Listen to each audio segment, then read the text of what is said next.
guys, welcome back to my channel. Today we have a special guest. This is my mother. Hey! You gotta introduce yourself? I'm Tanya Costley Stilts, Alana's mama, who I call Lala. Alright, so we're back with another car talk, but without further ado, let's go ahead and get straight into this video. Alright, Mom. So it's been a while since you've been on my channel. So who are some of your favorite music artists? Oh my goodness, Ali is number one, of course, and I like her, and I like Fantasia. So those are some of my favorite artists. Alicia Keys, Janet Jackson. Can't go wrong. Janet Jackson, how can I forget? So when you were growing up, how beneficial was music to you? Well, because I grew up overseas, we didn't have access to the same kind of music as everybody else. But my dad was R&B all the way, so old school, definitely. Marvin Gaye, all of those tracks my dad always had them. So speaking about my grandfather, you were a military brat. So how did that affect you in your life growing up? Oh, wow. Growing up, Dad always made sure we lived off base, so we had the opportunity to experience the culture. So I think that's why I have a love for all people, because I can accept them as they are, and I also want to learn more about differences. So that was what I was grateful for. I think the hardest thing for me was saying goodbye, because we moved every 3 years. So bonding and building close relationships was hard, because you didn't want to go through that same, I guess you would call it trauma, of saying goodbye to old friends. So that was hard for me, because I would go to towns or states where people grew up together from like kindergarten up to high school. So I always had to struggle to make new friends, and that wasn't easy. But I always had my brothers, so they were like my best friends at those times. So did you have any childhood friends that you are still in contact with, or did being in the military kind of eliminate that for you? Yeah, I think if I made an effort, but I didn't really stay in touch with people. Like your Uncle Sean, he stayed in touch with all his friends, but I didn't do the same. So not a lot. My most, the closest I am to friends are when I was 14 or older, when we came back to the United States. So your Aunt Joy and I have been friends since I was 14. named after her. And that's right. And she's the godmother of your oldest brother. So yeah, that. But when I was younger, like 4th grade and 3rd grade, I didn't keep up with those people. So what is something that you enjoyed about being a military child? Oh my gosh, everything. I enjoyed the traveling. I enjoyed just being safe. I always felt safe because of the discipline and the structure that you were in. So the commonality of how we lived our world was kind of small. Like on Fort Dix and McGuire, you lived on base. So you were kind of sheltered. So I got to do everything, but I did it freely on base, whereas you might not have had the same freedom when you lived off base. So do you feel like you regret not kind of doing military, or are you glad that you didn't do military? What is kind of your viewpoint on that? I'm glad that I did military, because the military life, you learn respect of other people. My dad was very unique, so just watching him grow in his ranks, because the rank that he retired at, not many people of color reach that rank. So being able to see him accomplish that, and the fact that seeing the world and traveling, we did have family outside of us. So that's why it's always been with me and raising you guys. Family is not blood. Family is love. So you have a lot of aunties, uncles, grandpa, cousins. Yeah. So that was the beauty of it all too, is because of that commonality and everybody loving each other. It's just like a lot of those people that are in your life have that military background. So. Yeah, that's true.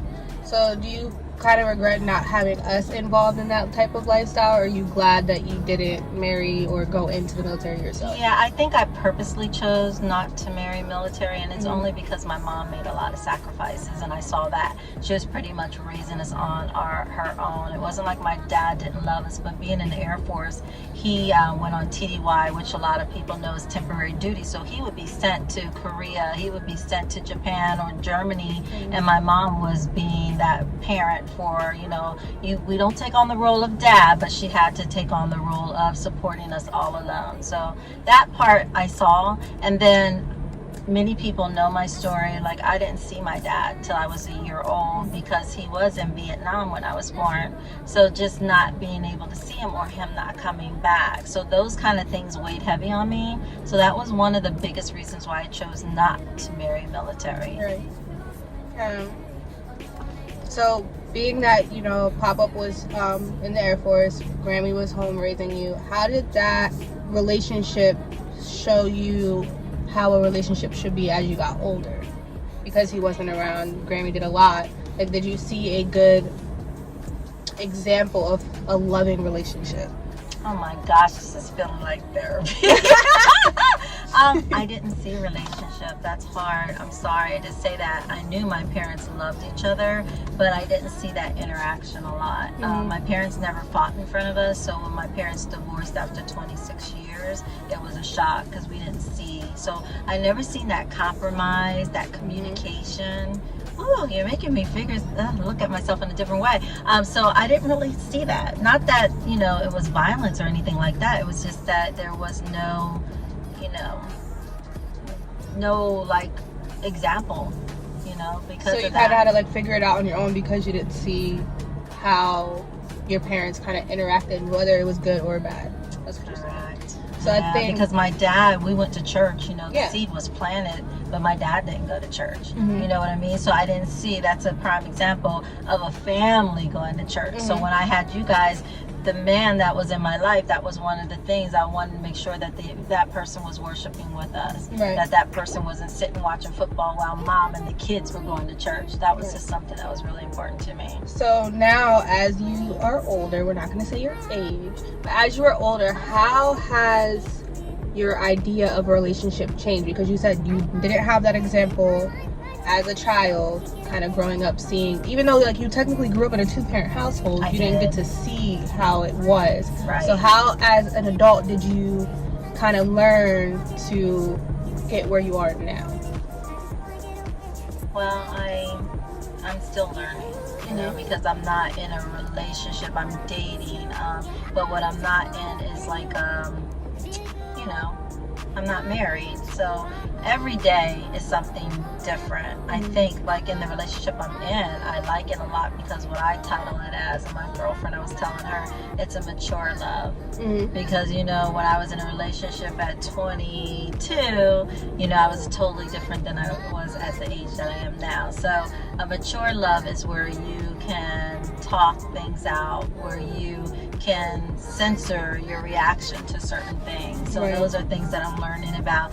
Putting myself first. One of the key things that I learned in the relationship that I'm in now is that we talked about our negotiables and non-negotiables from the beginning. So we have the opportunity to say, this is not going to work for me because this is not the direction I see or the direction God's leading me. Whereas before it was like, hey, this guy likes me. I'm just going to like connect with him and this is going to be my man. So it's totally different because I didn't say no then. I kind of just went like, oh, this guy's interested. Just because they're interested, let me give them a chance. Let me just give him a chance. So then I ended up in situations that weren't great. They weren't good relationships where this one was like, this is pretty deep. Like, these are what he's saying up front.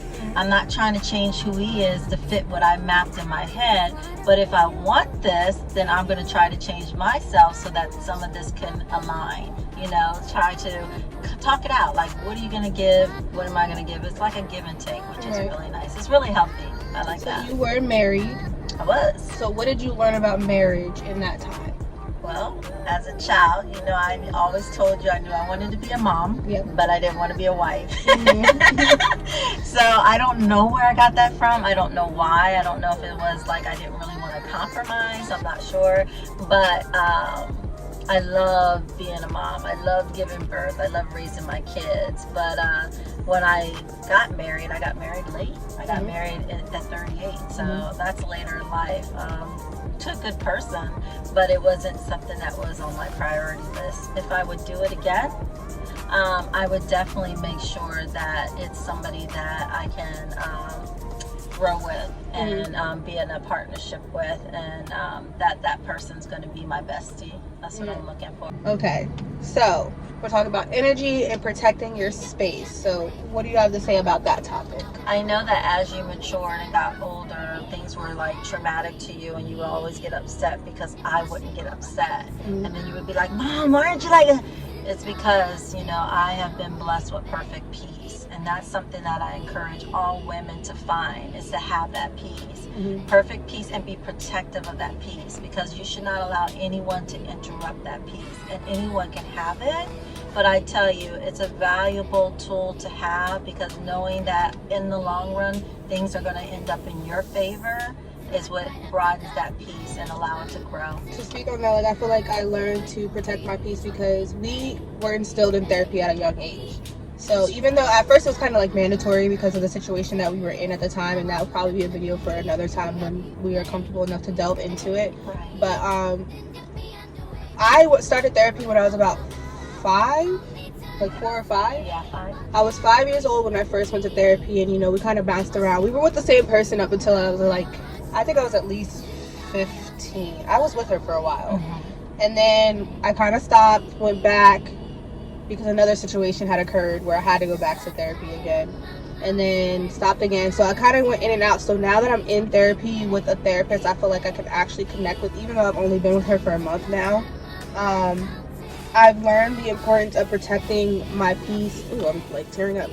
Protecting my peace and the energy that I keep around me, because a lot of times I feel like I have a hard time cutting people off out of fear of like, oh, what if I miss something in their life? Or what if I miss them and then now they're not talking to me because I cut them off? Like, I'm working on that. So I give you thanks for like putting us through therapy, because I feel like without that I wouldn't know how to kind of maneuver through certain situations that I have been in. But yeah, I feel like protecting your peace is like the number one thing. Is if nobody's gonna do it for you, you have to do it for yourself.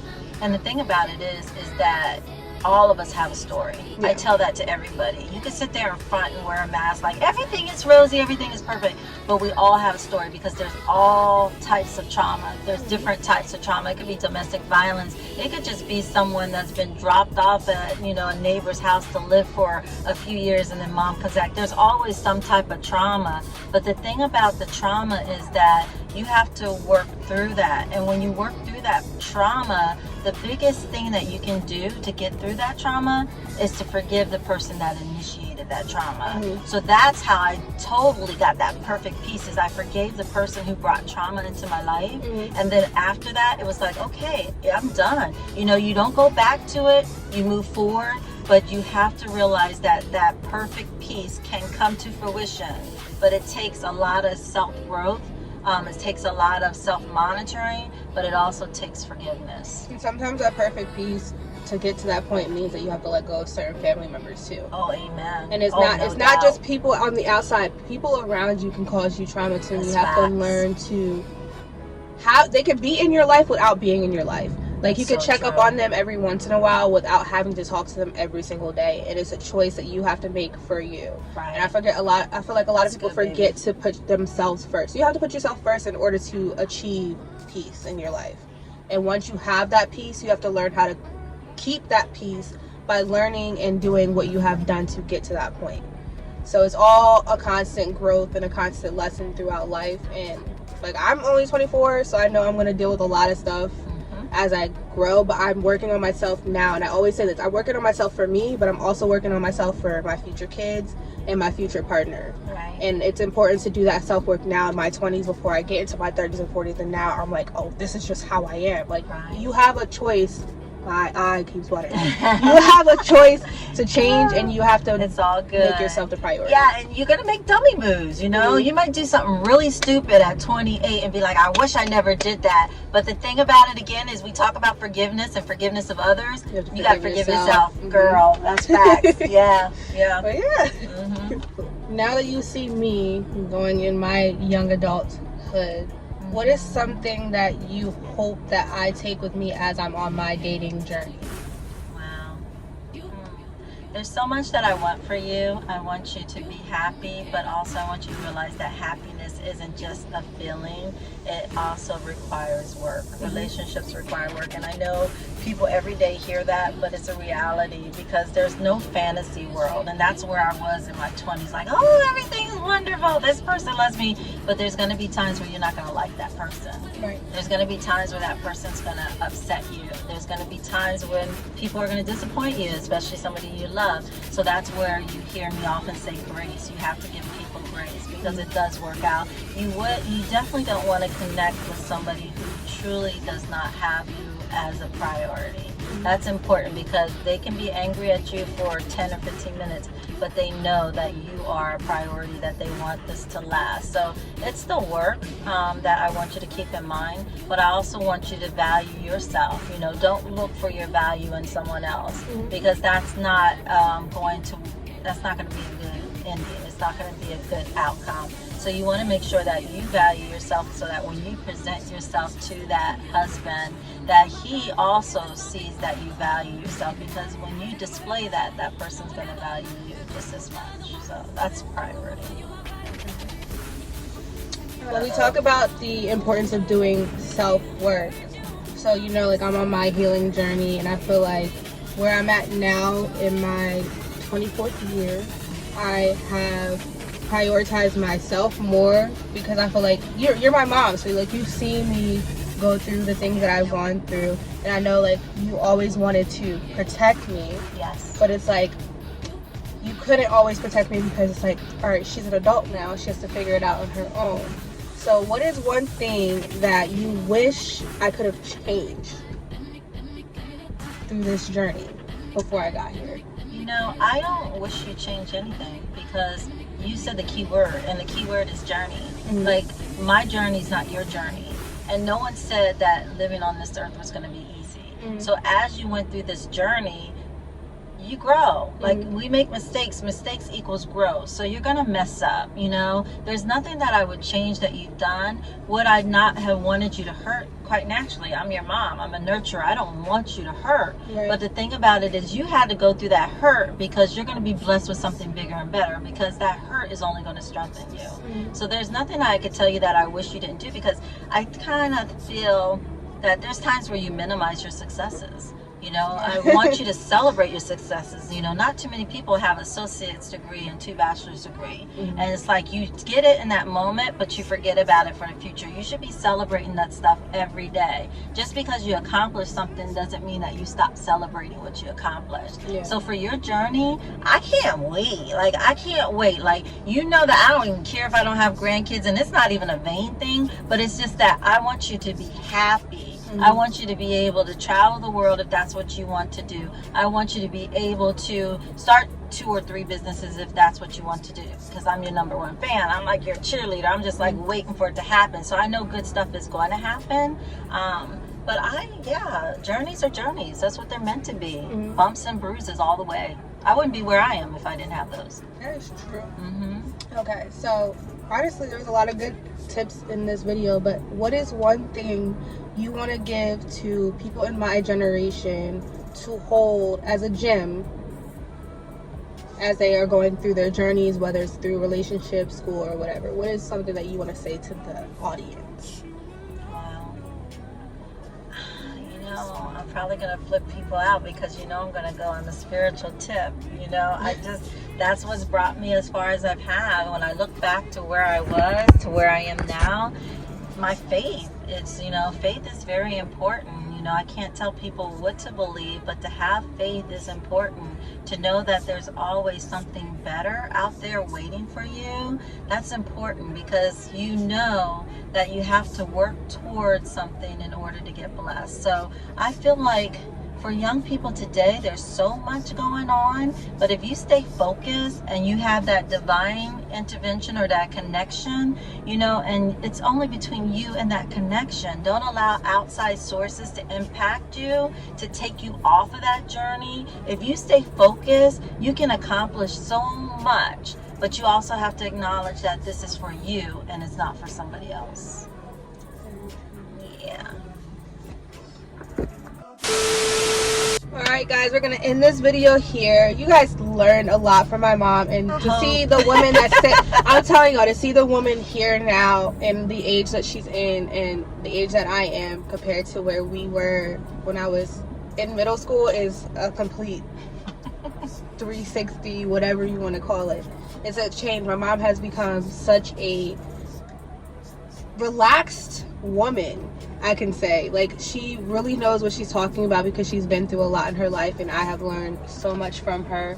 So I'm so glad that she has been on the channel. If you guys want to see another video with her, be sure to comment down below. Make sure you like, comment, and subscribe. Subscribe. It helps me so much. Be sure to follow me on all my socials: Instagram at Alana.Nichelle, Twitter at Alana_Nichelle, Snapchat ForbiddenXX, and TikTok at Alana.Nichelle_.